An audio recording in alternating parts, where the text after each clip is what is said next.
Experts agree that you need to save and create an emergency fund because sooner or later, life is going to throw you a curveball, and you need a convenient way to pay for any large, unexpected expenses. Most experts agree that you should start by saving at least $1,000 in a safe, easily accessible account. From there, work on paying down any existing high-interest debt like credit card debt, and then circle back to building that emergency fund even higher.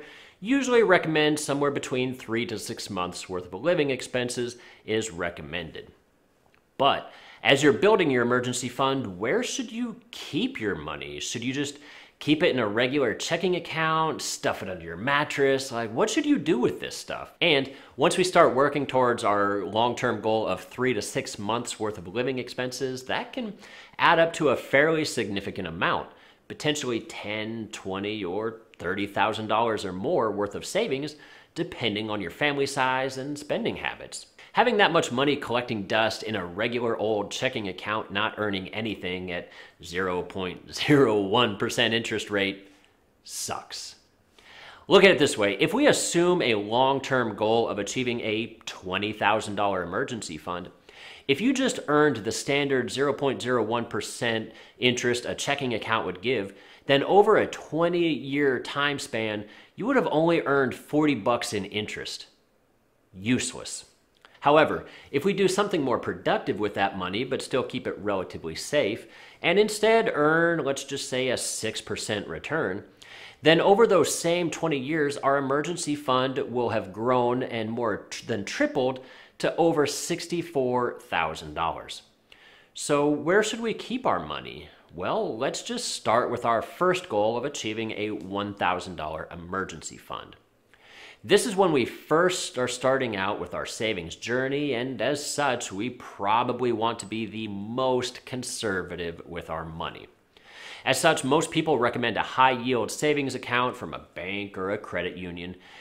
I recommend not using the same bank for your emergency fund as you do for your regular checking account for a couple of reasons.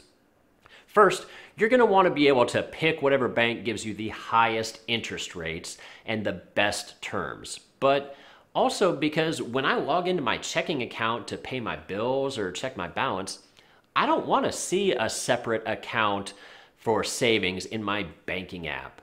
I don't want to see that I have $1,000 chilling in there, because if I see it, I may be tempted to spend it. Maybe treat myself to a vacation or start eating out more. If I don't see it, I won't spend it. So which banks offer the highest interest rates? Well, I'm actually going to recommend something that sounds kind of like an odd choice, but I actually recommend the T-Mobile Money account for your emergency fund of $1,000. And first off, no, you don't need to be a T-Mobile cell phone user in order to use their banking services. With T-Mobile Money, you get a debit card for easy access to your funds with over 55,000 in-network ATMs. There are no fees or minimum balances or anything like that associated with the account. So what makes this account so great? Well, it earns roughly twice the interest as most high-yield savings accounts. T-Mobile Money pays a flat 1% interest rate for all users, regardless if you have a T-Mobile cell phone plan or not. Now, for reference, Marcus by Goldman Sachs is usually one of the highest interest-paying banks, and they only offer 0.5% in interest. Now, yes, you can find banks or credit unions that offer higher interest, such as Consumers Credit Union that can offer up to 4% interest. However, accounts like this have a catch. Typically, you must maintain a certain account balance or use your debit or credit card associated with that account a dozen times or more per month, maintain a direct deposit into the account, or some other combination of the above. These additional requirements make it very impractical for a savings account that we want to essentially forget about and not touch.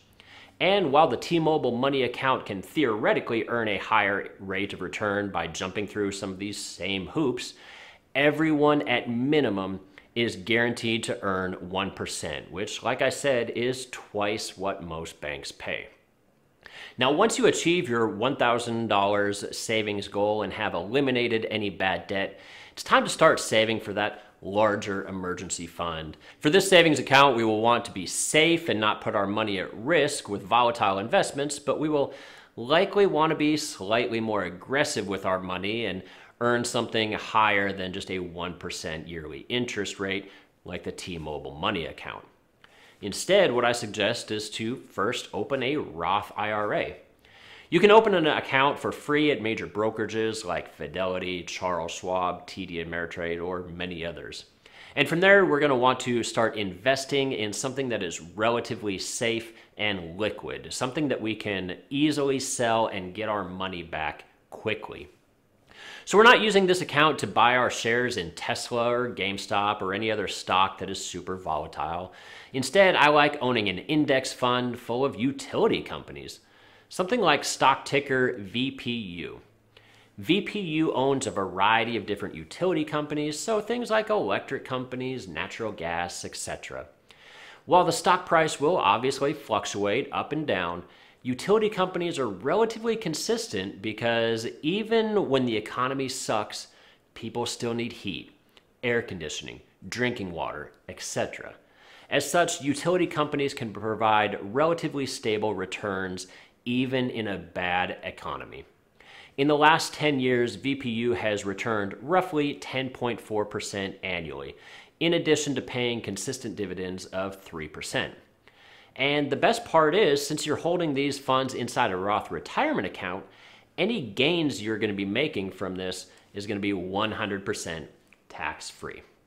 Now, there's usually a few common questions with this strategy, and the first thing people typically ask is, yeah, but this is a retirement account. What if I actually need to access this money for an emergency, because that's what it's there for primarily. This is supposed to be my emergency fund.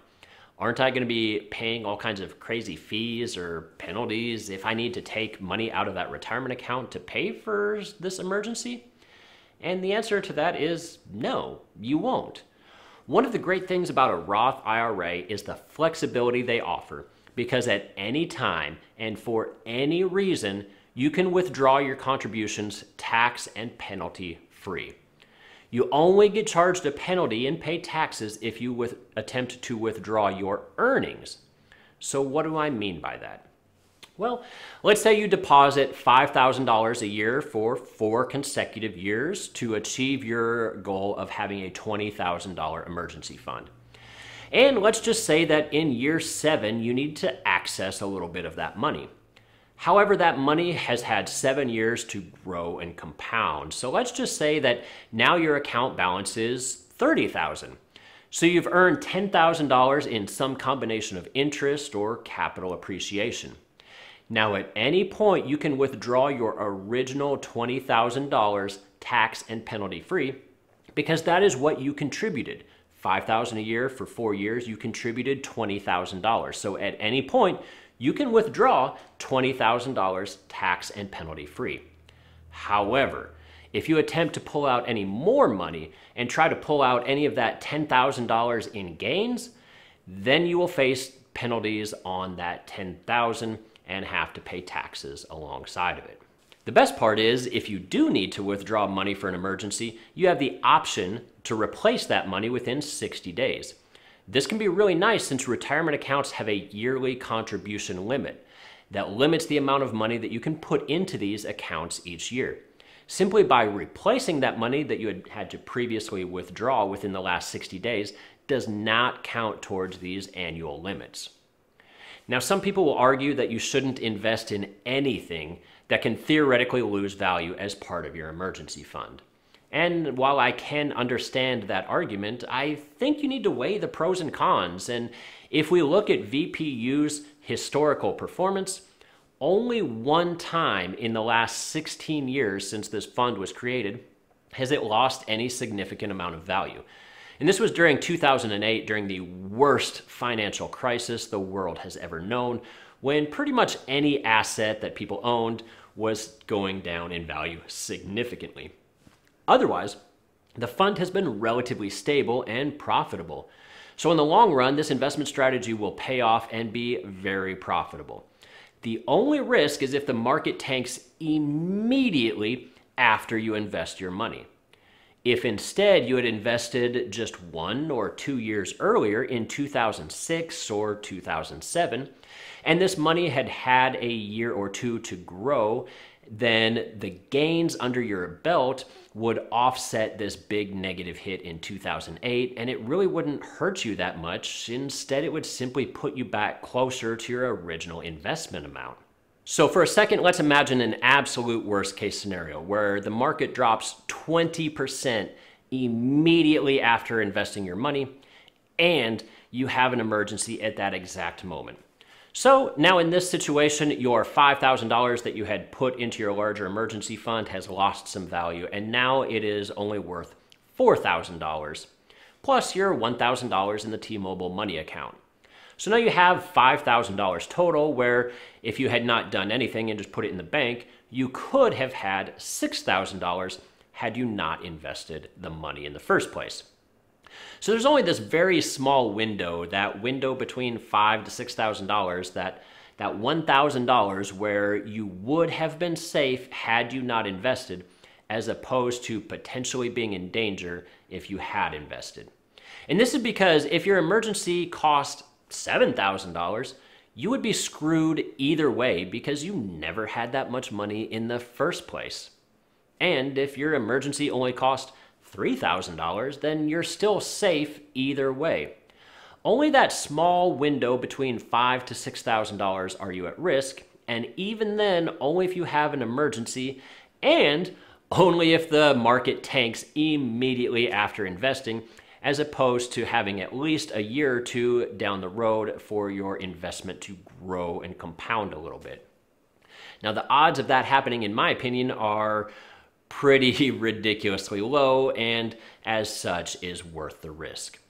Now, obviously, selling when the market is down to cover an emergency isn't ideal. So selling for $4,000 when you bought it for $5,000, that's not a good situation. But it's not the end of the world, because you will quickly make up any immediate losses in the future years, since you're actually earning a legitimate rate of return on your money, as opposed to simply letting it collect dust in a bank account or CDs somewhere. Because in the long run, the riskiest investing behavior would be to not allow your money to grow and at very least keep up with inflation. That's the real risk. If you have an alternative strategy, be sure to leave a comment down below and let me know what's working well for you. And if you like this video, be sure to give it a thumbs up and consider subscribing. And as always, I'll see you all again next time. Thanks.